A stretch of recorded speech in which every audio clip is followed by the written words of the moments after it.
Salut, c'est Flav. Aujourd'hui, au programme, les actus Wingfoil de janvier 2024. Allez, c'est parti. On attaque, comme d'habitude, avec les compétitions.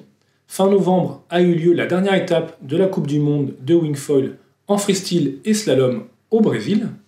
En freestyle chez les femmes, Bowen van der Linden prend la première marche du podium avec de très beaux surfs, suivi de Nia qui finit deuxième. Oran Seris n'a pas pu finir la compétition suite à une mauvaise réception en jump. Elle finit donc quatrième et laisse la troisième place à Sofia Marchetti.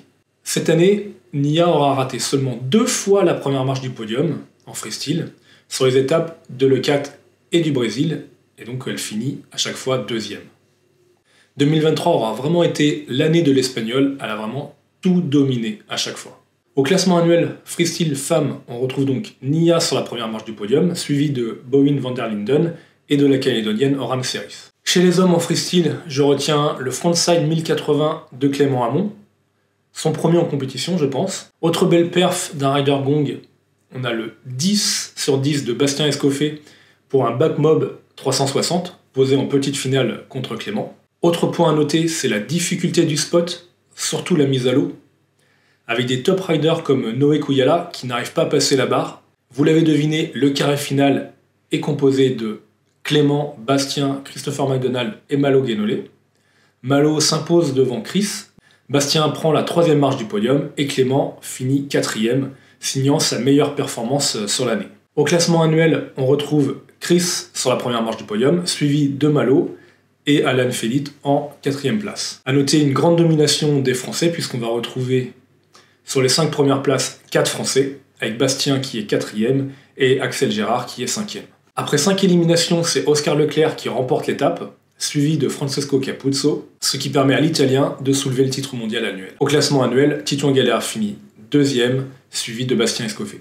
A noter qu'en slalom, il y a aussi une grosse domination des Français, puisque 6 riders dans les 10 premiers sont français. On note aussi que 2 riders ont montré qu'ils étaient super polyvalents. Il s'agit de Bastien Escoffet qui finit 4e en freestyle et 3e en slalom, et Alan Félit finit 3e en freestyle et 4e en slalom. Vraiment de très belles perfs.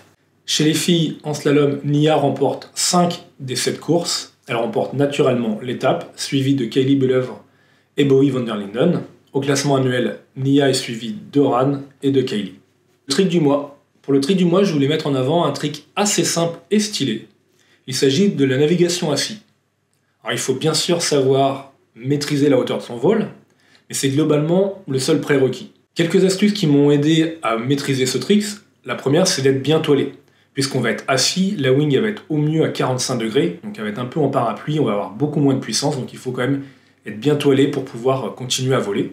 La seconde, et un peu le pendant de la première, c'est de mettre un foil qui est facile, un foil qui a une vitesse de vol mini assez basse, donc qui va permettre de continuer à voler même si on n'a plus beaucoup de puissance dans la wing. Ce que j'aime bien avec ce trick, c'est que déjà il est stylé, mais surtout c'est qu'il va donner de la confiance en soi. Quand on arrive à s'asseoir sur sa planche tout en gardant le vol et à remonter sur sa planche et à continuer à voler, ça montre bien que là c'est bon, on maîtrise le vol, on va pouvoir passer à l'étape supérieure. Nouveauté matos gong. En tant qu'ambassadeur gong, je vous présente tous les mois les sorties du matos gong qui ont retenu mon attention. Je vous présente pas tout parce que chez Gong ça dépote et on y passerait 1 heure rien que sur ça.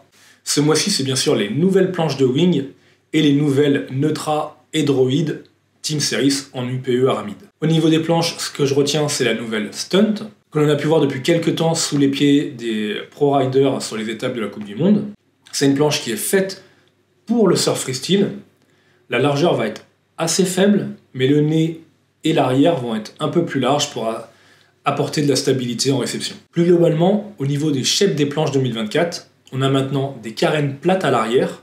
Le but est de planer avant le vol, un peu comme en windsurf, alors qu'avant l'idée c'était d'avoir un shape qui va libérer l'arrière de la planche pour pouvoir décoller en pompant sur le foil. Donc on a toujours besoin de pomper, mais on va plus chercher la glisse que le pumping agressif.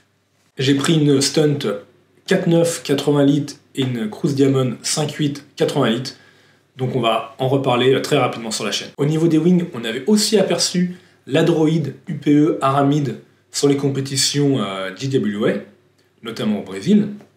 La Neutra, elle avait été un peu plus timide, on l'avait moins vue, Qu'est-ce qui change sur ces nouveaux modèles Team Series? La première chose, c'est dans le nom, c'est la techno utilisée pour le bord d'attaque et la l'axe centrale. Donc c'est plus de l'UPE, mais c'est une évolution de l'UPE avec une structure en aramide. Ok, c'est bien, mais à quoi ça sert? Il y a deux avantages, c'est que c'est plus rigide et c'est beaucoup plus léger. Ça fait 85 grammes au mètre carré contre 162 grammes pour du Dacron, donc on va gagner pas mal en poids. La deuxième grande évolution de ces nouvelles wings, c'est qu'elles sont maintenant disponibles uniquement avec un boom. Sans le boom, on ne fait pas de back mob, on ne fait pas de backflip une main. Donc c'est vraiment indispensable pour les riders sur la Coupe du Monde. Pour le rider lambda, le boom pour passer ses tricks, ça a assez peu d'intérêt. Par contre, ce qui va intéresser tout le monde, c'est le fait que d'après Gong, ces wings UPE aramide avec un boom sont plus légères qu'une version avec deux poignées. Autre info utile sur les wings Team Series, c'est qu'elles sont maintenant en édition limitée et fabriquées à la demande. Donc il y a des fenêtres d'un mois pour précommander et elles sont ensuite livrées 2 mois plus tard. L'insolite du mois. On connaît le snowing avec un snowboard, là le rider va beaucoup plus loin, je vous laisse découvrir par vous-même.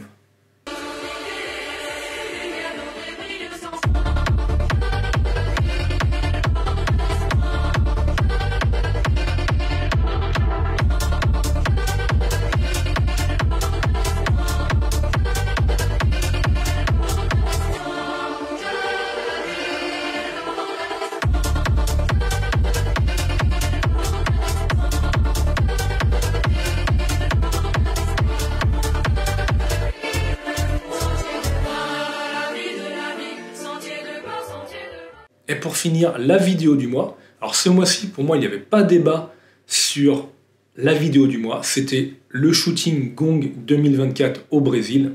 Les images sont folles, le niveau sur l'eau est hallucinant. Petit rappel pour ceux qui ont dormi au début, le Team Gong prend 3 places dans le carré final.